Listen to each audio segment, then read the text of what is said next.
அஸ்ஸலாமு அலைக்கும். இன்னைக்கு நம்ம ஹாசரா கிரியேஷனில் பண்ண போகிறது சிக்கன் பாக்கெட்ஸ்.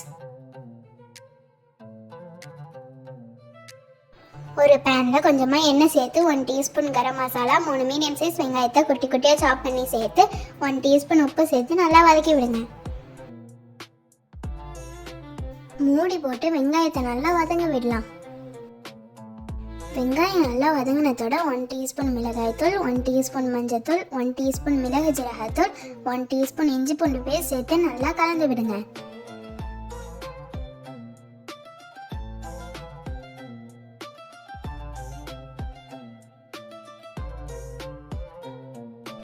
அப்புறம் அதில் வேக வச்சு பிச்சு போட்ட கோழியை சேர்த்துக்கலாம்.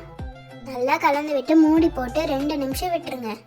2 நிமிஷத்துக்கு அப்புறம் ஒரு கலந்து விட்டு மல்லிக்கீரையை தூவி விட்டு அடுப்பு ஆஃப் பண்ணிடுங்க. நீங்கள் விருப்பப்பட்டீங்கன்னா மிளகு சேர்த்துங்க. Stuffing ready. ஒரு பவுலில் 3 டேபிள் ஸ்பூன் மைதா மாவில் கொஞ்சமாக தண்ணி சேர்த்து கட்டி இல்லாமல் கலந்து விட்டுங்க. இந்த சிக்கன் பாக்கெட்ஸுக்குள்ள ஷீட் ஹோம்மேடாக பண்ணது. இதோட லிங்க் டிஸ்கிரிப்ஷனில் கொடுக்குறேன். ஷீட்டை நான் வச்சுக்கிற மாதிரி வச்சிங்க. நடுவில் கொஞ்சமாக ஸ்டஃபிங் ஆட் பண்ணிக்கலாம். நான் பண்ணுற மாதிரி மைதா பேஸ்ட் அப்ளை பண்ணிங்க.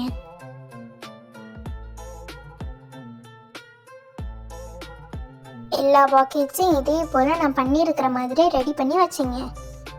ஒரு கடாயில் பொரிக்க தேவையான அளவு எண்ணெய் சேர்த்துக்கலாம். எண்ணெய் சூடானதோட சிக்கன் பாக்கெட்ஸை சேர்த்து பொரித்து எடுத்துக்கலாம்.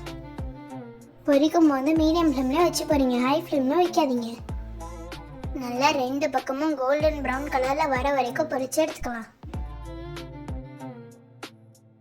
எல்லா பாக்கெட்ஸையும் இதே போல் பொரிச்சு எடுத்துக்கலாம். அவ்வளோதான், சுவையான சிக்கன் பாக்கெட்ஸ் ரெடி. வெளியே கிறிஸ்பியாக உள்ள சாஃப்டாக செம்ம டேஸ்ட்டாக இருக்கும். நீங்களும் இந்த இஃப்தாருக்கு ட்ரை பண்ணி பார்த்துட்டு மறக்காமல் எப்படி இருந்துச்சுன்னு கமெண்ட்டில் சொல்லுங்கள். இன்னும் இஃப்தாருக்காண்டி நிறையா ரெசிபிஸ் வரும். அதுக்காக நம்ம சேனலை சப்ஸ்கிரைப் பண்ணி வச்சுக்கோங்க.